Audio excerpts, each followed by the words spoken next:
শপথ গ্রহণ করতে হবে। কোন রাজনৈতিক দল ইতিমধ্যেই ভোট কেন্দ্র দখল করে ইলেকশন ইঞ্জিনিয়ারিং এর পায়তারা করছে।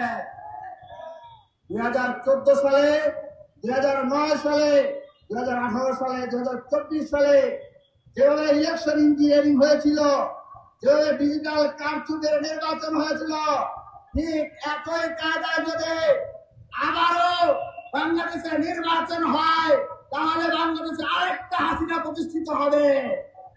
সুতরাং এই ছাত্র সমাজকে,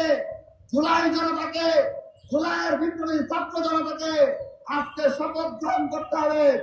সবাইকে আহ্বান জানাবো, কেন্দ্রে কেন্দ্রে আপনারা ভোট রিগিং এর বিরুদ্ধে ঐক্যবদ্ধ হন, বাঁশের লাঠি প্রস্তুত করুন।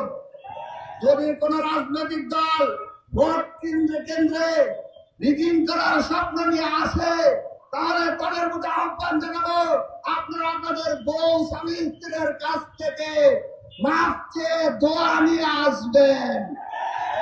কারণ যদি কোন হাত ওই হাসিনার মতো, ওই ছাত্রলীগের মতো আবার ষড়যন্ত্র করে, সেই হাত এবার আমাদের বাসের লাঠি দিয়ে ভেঙে দেওয়া হবে। বাংলাদেশ সহযোদ্ধা বন্ধুগণ, ভোট রিগিং এর বিরুদ্ধে কেন্দ্রে কেন্দ্রে ঐক্যবদ্ধ হওয়ার আহ্বান জানিয়ে গণভোটে হের পক্ষে দেশব্যাপী গণজোয়ার গড়ে তোলার আহ্বান জানিয়ে আমার বক্তব্য এখানে শেষ করতে সবাইকে ধন্যবাদ।